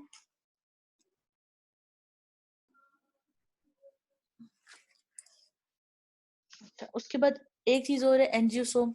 सॉरी अगर आप लोग कंफ्यूज होते जा रहे हैं, लेकिन चीजें बुक में लिखी नहीं है, मैं आप लोगों को इसलिए बता रही हूँ क्योंकि ये पूछ ली जाती हैं, ठीक है। एंजियोसोम का कॉन्सेप्ट थोड़ा सा मुश्किल है क्योंकि ये ना एनाटमी है ना सर्जरी है, बल्कि ये उसकी भी एक सब स्पेशलिटी प्लास्टिक सर्जरी उससे रिलेटेड है। तो इसको सिर्फ आप इतनी लाइन जितनी यहाँ लिखी है ना, इतना ही याद रखेंगे। ये स्किन का वो एरिया है, स्किन टिश्यू टेंडन जो कुछ है ना, अगर उसको एक ही आर्टरी सप्लाई कर रही है ना, तो वो उस आर्टरी का एंजियोसोम कहलाएगी, ठीक है। अगर एक नर्व रूट स्किन को कर रही थी सप्लाई, तो वो उसका डर्माटोम, एक मसल ग्रुप को सप्लाई कर रही तो वो उसका मायोटोम। इसी तरह अगर एक आर्टरी एक स्किन के एरिया को, बॉडी किसी भी को, बेशक स्किन है उसके नीचे मसल है, टेंडन है, लिगामेंट, कैप्सूल कुछ भी है ना, तो वो उसका एंजियोसोम है, बस। इससे ज्यादा याद नहीं रखना। ये ज्यादा लोअर लिम्ब में अप्लाई होता है क्योंकि वहीं पे ज्यादा जरूरत पड़ती है आर्टरीज पे सर्जरी करने की, तो इससे ज्यादा आपने याद नहीं रखना, ठीक है। टॉपिक पे आ जाते हैं। मेन डिस्कशन का जो आज ज्यादा डिटेल में पढ़ने वाला टॉपिक है ब्रेस्ट, ठीक है। इस सारे के सारा टेक्स्ट मैंने स्नेल से उठाया है इसलिए ताकि आप लोगों को समझ आ जाए, कुछ टर्म्स यहाँ पर नहीं है। ब्रेस्ट जो है वो एनाटॉमिकली अपर लिम्ब का पार्ट नहीं है, लेकिन क्योंकि पेक्टोरल रीजन में होती है और इसकी blood supply, lymphatic drainage armpit या एक्जिला से रिलेटेड है, तो इसलिए हम इसको अपर लिम्ब के साथ पढ़ लेते हैं, ठीक है। इसकी लोकेशन क्या है, ये कहाँ और ये है क्या, ये स्पेशलाइज्ड असेसरी ग्लैंड्स हैं स्किन के जो मिल्क स्क्रीशन करते हैं, ठीक है। अब असेसरी ग्लैंड का क्या मतलब है, एडिशनल कह लें, ठीक है। यानी कि बॉडी के नेसेसरी ऑर्गन्स के अलावा है, असेसरी ग्लैंड्स कहते हैं उनको, ठीक है। तो ये क्या है, ये ऐसे असेसरी ग्लैंड्स हैं जो मिल्क स्क्रीट करते हैं, ठीक है। दोनों जेंडर्स में मौजूद हैं, लेकिन मेल्स में और इमेच्योर फीमेल में इसका स्ट्रक्चर सेम होता है, लेकिन एडल्ट फीमेल में इसका स्ट्रक्चर डिफरेंट होता है, ठीक है। एसेसरी वर्ड को, एसेसरी ग्लैंड को हम रिप्रोडक्टिव ऑर्गन्स के साथ भी एफिलिएट करते हैं, ठीक है। एसेसरी ग्लैंड्स आप ज्यादा बेहतर मीनिंग में समझ लें कि रिप्रोडक्टिव ऑर्गन्स, ठीक। अच्छा, अब इसमें क्या स्ट्रक्चर्स है, इसमें निपल है और वो एक उसको सराउंड करता है कलर्ड एरिया जिसको एरियोला कहते हैं, ठीक है। और ब्रेस्ट टिश्यू के अंदर एक सिस्टम ऑफ डक्ट्स है जो कि कनेक्टिव टिश्यू के अंदर एम्बेडेड है, ठीक है। That does not extend beyond the margin of areola. इसको थोड़ी सी सेंटेंस को समझने की जरूरत है कि ब्रेस्ट टिश्यू के अंदर सिस्टम ऑफ डक्ट्स है जो कनेक्टिव टिश्यू के अंदर एम्बेडेड है, जिसका स्कोप या जिसका एक्सटेंट जो है वो एरियोला से बाहर नहीं है। वो क्या है पिक्चर से बताऊंगी, ठीक है। प्यूबर्टी के टाइम पर फीमेल्स में क्या चेंज आती है ब्रेस्ट टिश्यू में, क्योंकि रिप्रोडक्टिव ऑर्गन का पार्ट है, ठीक है। ब्रेस्ट जो है एक तो उनकी इनलार्जमेंट होती है साइज में, और वो अपनी जो हेमिस्फेरिकल शेप है वो एज्यूम करती हैं ओवेरियन हार्मोन्स की वजह से। अब जो यहाँ पर डक्ट्स मौजूद है उनका साइज इंक्रीज होता है और फैट डिपॉजिट होते हैं, क्योंकि ज्यादातर फैट ही है जो ब्रेस्ट के अंदर मौजूद है। ठीक है, ब्रेस्ट कहाँ से कहाँ तक एक्सटेंड करती है, 6 सेकंड से लेकर 6 रिब के दरमियान और उनकी इंटरकोस्टल स्पेसेस में, और इसका लेटरल मार्जिन जो है वो स्टर्नम से लेकर मिड एक्सिलरी लाइन तक जाता है। और ज्यादा ग्लैंड का एरिया जो है वो सुपरफिशियल फेशिया के अंदर होता है। होपफुली आपको पता होगा सुपरफिशियल फेशिया क्या है, स्किन के नीचे जो एरियोलर और एडिपोज टिश्यू का कॉम्बिनेशन है, सबक्यूटेनियस फैट है, उसको सुपरफिशियल फेशिया कहते हैं। ठीक है, इस ग्लैंड की एक एक्सटेंशन है जिसको एक्सिलरी टेल कहते हैं, ये अपवर्ड और लेटरल जाकर, ठीक है, पिरस करती है डीप फेशिया को at the lower border of pectoralis major और एक्सिला में इंटर होती है, तभी इसका एक्सिलरी टेल कहते हैं। है क्या ये, है ये ग्लैंड की ये एक्सटेंशन, ये लेटरल साइड पर जाते हुए एक्सिला के अंदर इंटर करती है, इसलिए इसको हम एक्सिलरी टेल कहते हैं। ठीक है, अब यहाँ ये पिक्चर इसलिए कि ये आप समझ सकें कि मिड एक्सिलरी लाइन क्या है जहां तक ब्रेस्ट एक्सटेंड करती है। तो ये पिक्चर मैंने इसलिए डाली ताकि आपको लाइंस पता चल जाए सारी, ये बॉडी को या प्रेफरेंसेस देने के लिए उसको पढ़ते हो। ठीक है, जैसे ये सेंटर वाली क्या है, ये एंटीरियर मिड लाइन है। ठीक है, रेफरेंस देने के लिए बॉडी में होती है। फिर मिड क्लेविकुलर लाइन है। ठीक है, ये क्लेविकल है ना, तो मिड क्लेविकुलर लाइन है, ये आप एब्डोमेन वगैरह के लिए यूज करते हो। ठीक है, फिर देखो कि ये एंटीरियर एक्सिलरी लाइन है, जहां से एंटीरियर एक्सिलरी फोल्ड है ना, ये उसके ऊपर है। ठीक है, फिर पोस्टीरियर एक्सिलरी लाइन है, पोस्टीरियर एक्सिलरी फोल्ड, और ये दरमियान वाला देखिए तो ये मिड एक्सिलरी लाइन है, एक्सिला के बिल्कुल सेंटर से गुजरती है। यानी कि अगर आप अब देखें तो स्टर्नम यहाँ है ना, चेस्ट की बोन जो होती है ये वाली, तो ब्रेस्ट यहाँ से लेकर मिड एक्सिलरी लाइन यहाँ तक एक्सटेंड करती है। ठीक, ये यहाँ पर समझाना था आपको कि ब्रेस्ट का क्या एक्सटेंट है, स्टर्नम के लेटरल बॉर्डर से लेकर मिड एक्सिलरी लाइन तक फीमेल्स में। ठीक है, प्यूबर्टी वाली फीमेल्स में एक्सटेंड करती है। इस पिक्चर में देखिए तो 2-3 पॉइंट्स आपको क्लियर होंगे। एक तो ये कि जो ब्रेस्ट टिश्यू है सारा, वो सारे का सारा सुपरफिशियल फेशिया या सबक्यूटेनियस फैट के अंदर है। आप देखिए कि डक्ट्स सब जो है, जो ग्रीन कलर से शो की हुई है, ये येलो स्ट्रक्चर के अंदर है, यानी कि सुपरफिशियल फेशिया के अंदर। एक बात, दूसरी बात देखिए कि जो डार्क एरिया है इसको इन्होंने एरियोला लेबल किया है। फिर निपल है, इसके अंदर देखिए कि जितनी डक्ट्स हैं वो सारी कन्वर्ज होकर आकर उसके बाद ये एरियोला और निपल वाले एरिया में कन्वर्ज हो रही हैं। ठीक है, देखिए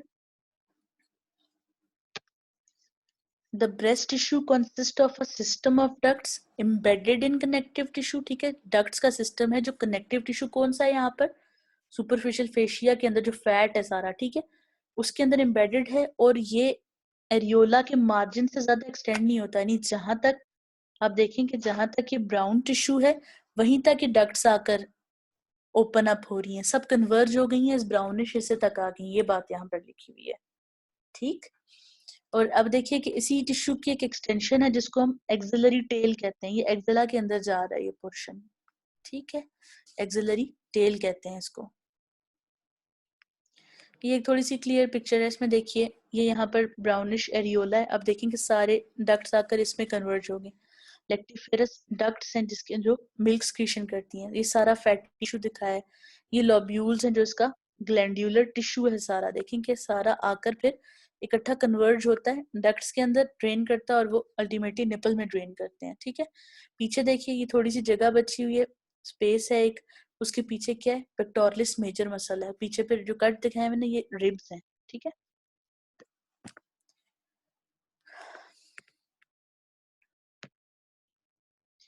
अच्छा, प्यूबर्टी के टाइम पे जो ब्रेस्ट है उसके अंदर 15 to 20 लोब्स होती हैं जो निपल से रेडिएट आउट करती हैं, निपल से ऐसे पीछे की तरफ जैसे अभी हम देख रहे थे जा रही होती हैं। अब हर लोब की जो एक मेन डक्ट है ना, वो निपल के ऊपर आकर सेपरेटली ओपन अप होती है। ठीक है, और उसमें एक डायलेटेड एम्प्यूला होता है। एम्प्यूला क्या है, बस डायलेटेड एक स्ट्रक्चर होता है, जहां पर डक्ट ने ओपन होना है वहां पर थोड़ा सा ये ज्यादा थिक होता है।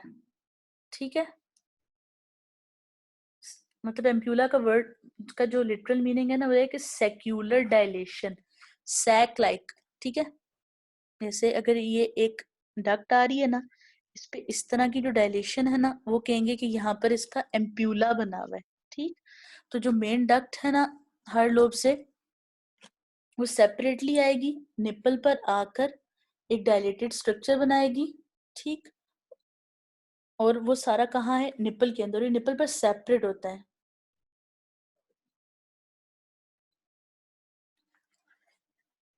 अच्छा, अब जो अंडरलाइंग एरियोलर ग्लैंड्स हैं वो एरियोला के ऊपर छोटे छोटे ट्यूबरकल्स बनाते हैं, यानी कि जो ब्राउनिश एरिया है सारा, उस पर छोटे छोटे पिट्स होते हैं। एक ये पॉइंट है, ठीक है। और जो निपल है ना, उसके ऊपर हर डक्ट की ओपनिंग आपको सेपरेट नजर आती है अगर एग्जामिन किया जाए तो, ठीक है। अच्छा, उसके बाद ये कि ये जो बाकी सारी स्पेस है जहां पर लूज कनेक्टिव टिश्यू होता है, यानी कि मसल के दरमियान, इसको मैं पिक्चर से एक्सप्लेन करूंगी सारे टेक्स्ट को, ठीक है, कंफ्यूज नहीं होना इसमें। मसल के दरमियान और जहां पर ग्लैंड है ना सारा, उसके दरमियान में जो कनेक्टिव टिश्यू फील्ड है उस सारी स्पेस को रीट्रो मेमोरी स्पेस कहते हैं। और ये ब्रेस्ट से डीप है और अंडरलाइंग पेक्टोरल मसल्स से ऊपर है। अब वापस आते हैं इसको सारा समझने के लिए, ठीक है। अभी जो जो 3 पॉइंट्स हमने डिस्कस किए थे उसको हम यहाँ पर दोबारा देख लेते हैं।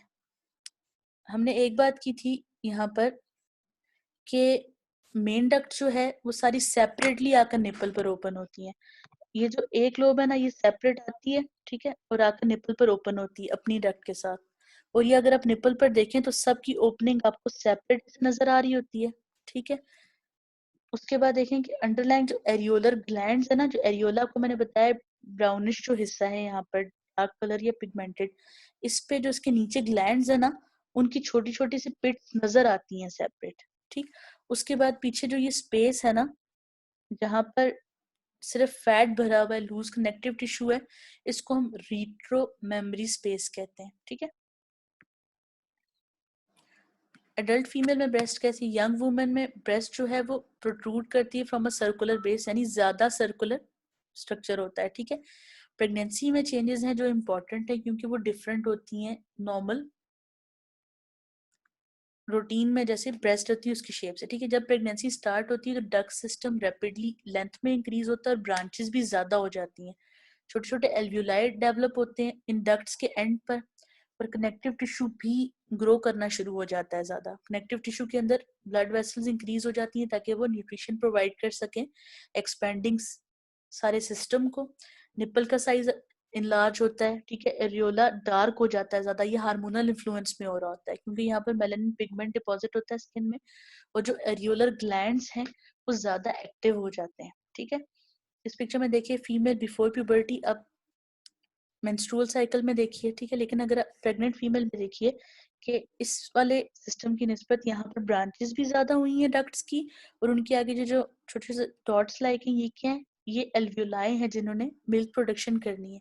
अब आप लैक्टेटिंग फीमेल को देखें जो ब्रेस्ट फीड करा रही है अपने बेबी को, उसका ब्रेस्ट का सिस्टम कैसा डेवलप्ड है?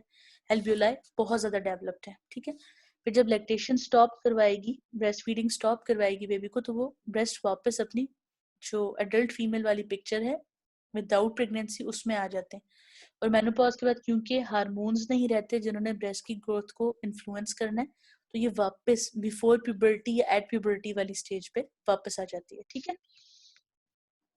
अच्छा, प्रेगनेंसी के लेट या सेकेंड हाफ में जो ग्रोथ प्रोसेस है वो कम हो जाता है। ब्रेस्ट का साइज जो है वो स्क्रीटरी एल्व्यूलाई की डिस्टेंशन की वजह से या मिल्क प्रोडक्शन जिसको क्लोस्ट्रम कहते हैं उसकी वजह से इनलार्ज होता है, यानी कि फर्स्ट हाफ में ब्रांचेस ज्यादा बनेंगी, सेकेंड हाफ में जो एल्व्यूलाई है उनका साइज इंक्रीज होगा।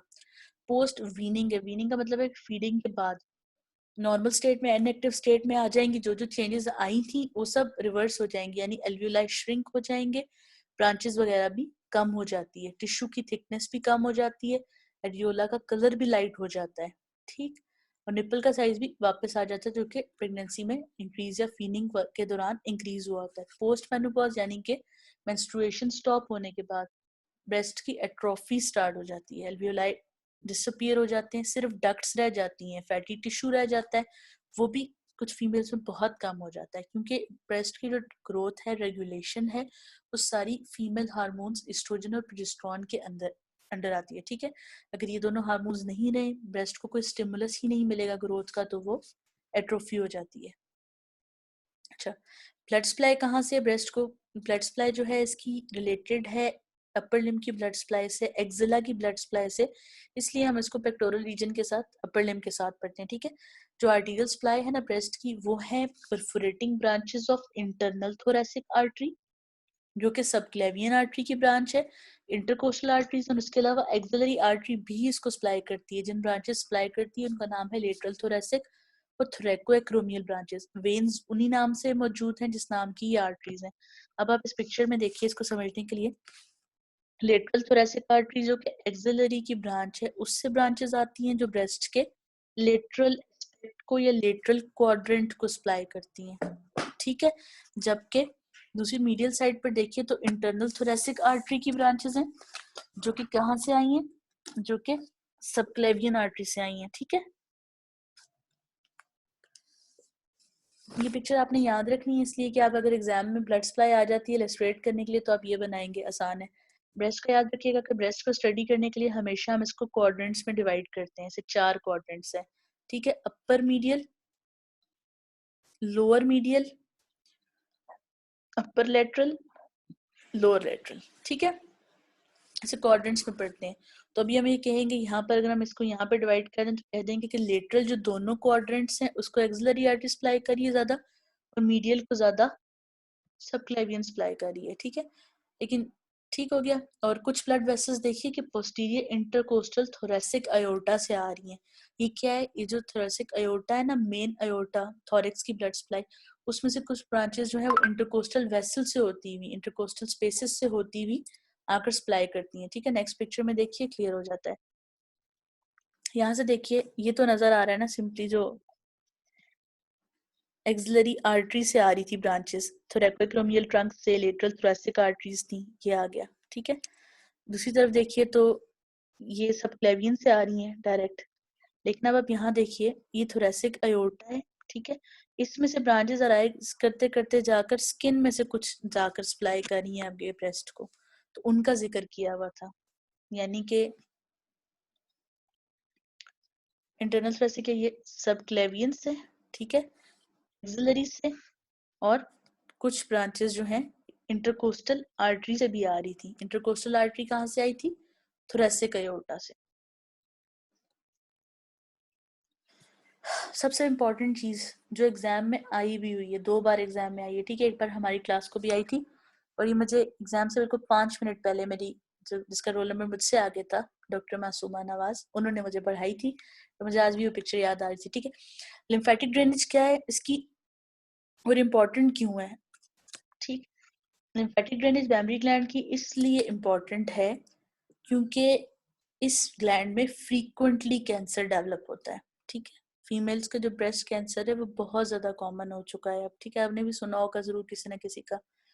तो जो लिम्फ है वो एक बहुत वास्ट सोर्स है, लिम्फेटिक स्प्रेड कहते हैं कैंसर की, जब कैंसर लिम्फेटिक्स के थ्रू स्प्रेड हो, ठीक है। कैंसर सेल्स जो है लिम्फेटिक वेसल्स के जरिए स्प्रेड हो जाते हैं, ठीक है। तो इसलिए अगर हम इसकी लिम्फेटिक ड्रेनेज को पढ़ लें तो हम बता सकते हैं कि इस क्वाड्रेंट में अगर ट्यूमर है या कैंसर है तो वो कहाँ स्प्रेड होगा। इसलिए लिम्फेटिक ड्रेनेज जो ब्रेस्ट की आपको पता भी होनी चाहिए कि कौन सी साइड कहाँ ड्रेन करती है, और ये आपको ड्रॉ इलस्ट्रेट भी करनी आनी चाहिए, वो मैं आपको बताती हूँ, ठीक है। अब देखिए कि जो लेटरल क्वाड्रेंट्स हैं, यानी कि इन साइड्स में से जो ये लेटरल वाली साइड है ना, इसमें से जो लिम्फ है वो एंटीरियर एक्सिलरी या पेक्टोरल ग्रुप ऑफ नोड्स में जाकर ड्रेन करती है। अब आप याद करें तो एंटीरियर एक्सिलरी अपर आर्म की लिम्फ भी रिसीव कर रहे थे, ये कहाँ है, पेक्टोरलिस मेजर के बॉर्डर पर, ठीक है। मीडियल क्वाड्रेंट्स जो है यानी ये वाली साइड जो है, ये इंटरकोस्टल स्पेसेस को, यानी जो नीचे रिब्स है ना, इसके नीचे ब्रेस्ट के ऐसे रिब्स है ना, इनके दरमियान में जो जगह है उसको इंटरकोस्टल स्पेस कहते हैं। उन स्पेसेस को, उन मसल्स को पिरस करती हैं। चेस्ट के अंदर जो लिम्फ नोड्स है ना, internal thoracic group of nodes, उसके अंदर चली जाती हैं, वहां ड्रेन करती हैं, ठीक है। कुछ वेसल्स जो है वो इंटरकोस्टल आर्टरीज को फॉलो करती हैं और पोस्टीरियर नोड्स में जाकर ड्रेन करती हैं, ठीक है। जैसे यहाँ पर ये बताया था ना, ये आर्टरी आर थी, इसी तरह इन्हीं के साथ साथ जाकर इनके लिम्फेटिक्स में ड्रेन कर देते हैं कुछ नोड्स। मेजर तो ये है ना जो बताए, लेटरल का एक्सिलरी में जाना, मीडियल का इंटरकोस्टल स्पेसेस के अंदर जाना। कुछ माइनर्स हैं वो क्या करते हैं, वो पोस्टीरियर इंटरकोस्टल आर्टरीज के साथ साथ होते हुए उनके नोड्स में जाकर ड्रेन कर देते हैं, और आखिर में कुछ लिम्फ नोड्स ऑपोजिट साइड पर ब्रेस्ट के साथ भी ड्रेन करते हैं, ठीक है, और एंटीरियर एब्डोमिनल वॉल में भी। इस पिक्चर में देखिए anterior axillary group of node lateral side से, ठीक है, और मीडियल साइड से देखिए ये इंटरनल thoracic के साथ साथ जो लिम्फ नोड्स हैं।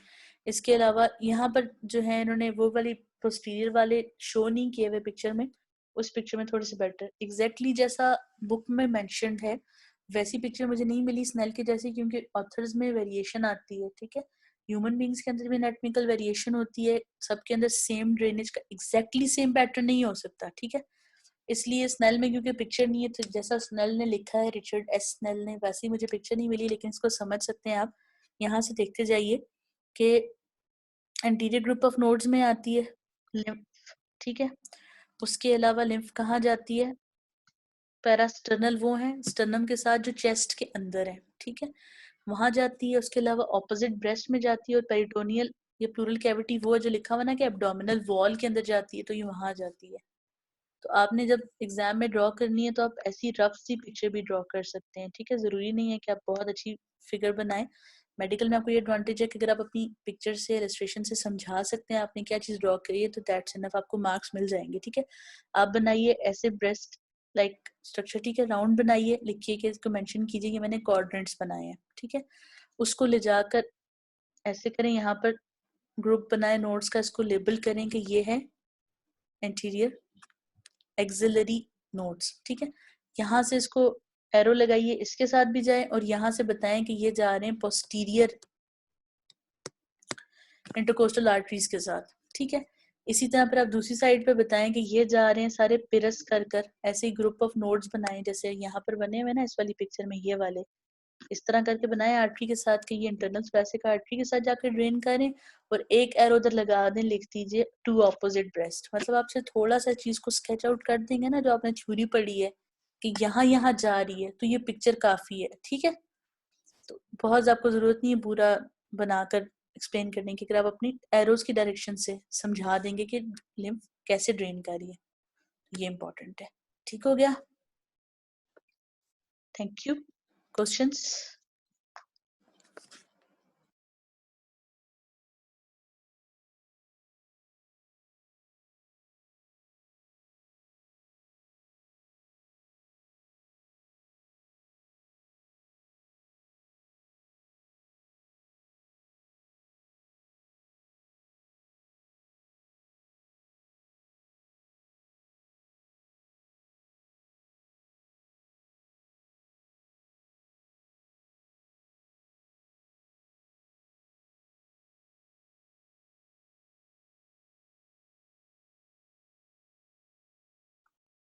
चलें कि क्वेश्चन आपका पढ़ के मैं आंसर करती जाऊंगी। पहला सवाल आया है कि मैम ये ऑटोनोमस जोन और डर्माटोम का डिफरेंस क्या है, ठीक है।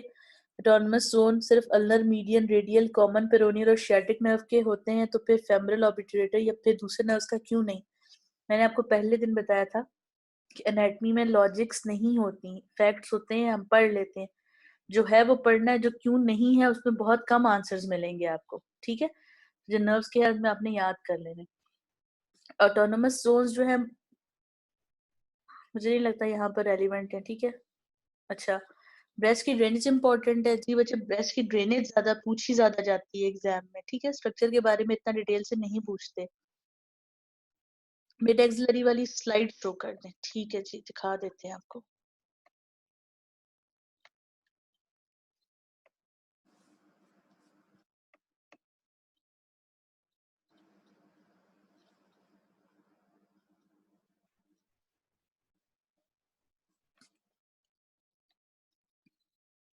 ये रही, देखिए मिड एक्सिलरी लाइन।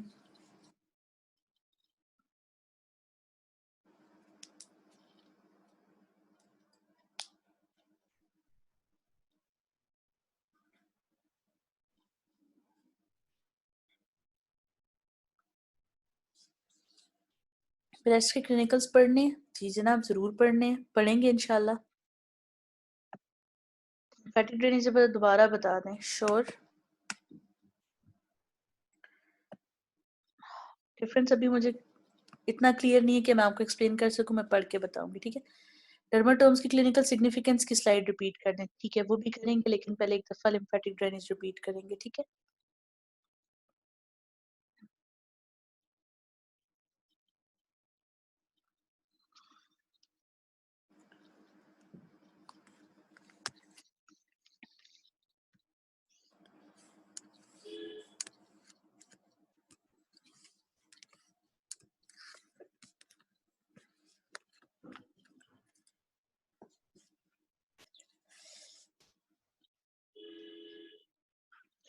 इस वाली पिक्चर में देखिए, ये ब्रेस्ट है, अगर लेटरल साइड, मीडियल साइड की जो लिम्फ है वो जाकर इंटरनल थोरेसिक यानी चेस्ट के अंदर पिरस करके ना सीधा सीधा ऐसे अंदर चली जाएगी, रिब्स के अंदर जो नोड्स हैं उसमें ड्रेन करेगी, जो लेटरल साइड वो एक्सिला के अंदर जाकर ड्रेन करेगी, कुछ ऑपोजिट साइड पे चली जाएगी और कुछ बैक ऑफ द चेस्ट जाकर ड्रेन करेगी। ये इसकी सिंपल डिस्क्रिप्शन है, ठीक है। लेटरल साइड की एक्सिला की तरफ, मीडियल साइड की चेस्ट के अंदर जाकर, मीडियल साइड से कुछ साइड वाली ब्रेस्ट में जाएगी और लेटरल साइड से कुछ बैक ऑफ द चेस्ट चली जाएगी, ठीक।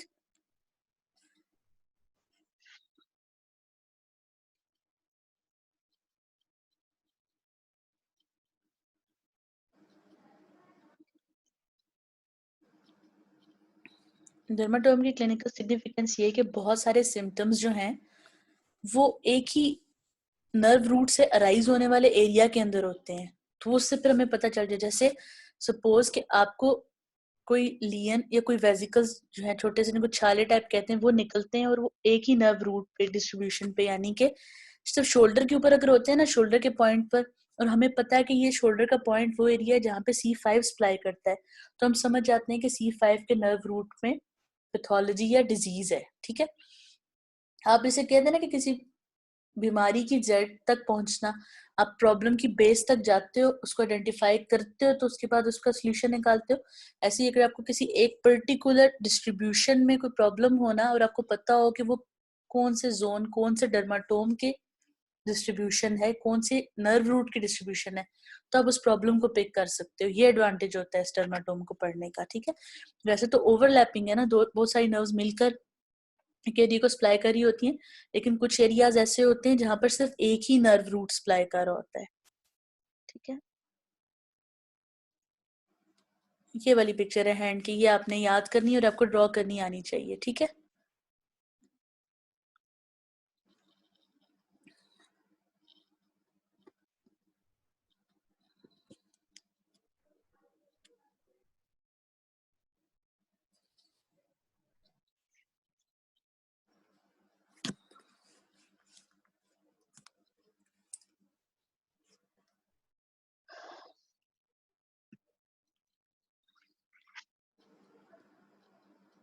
बस करें।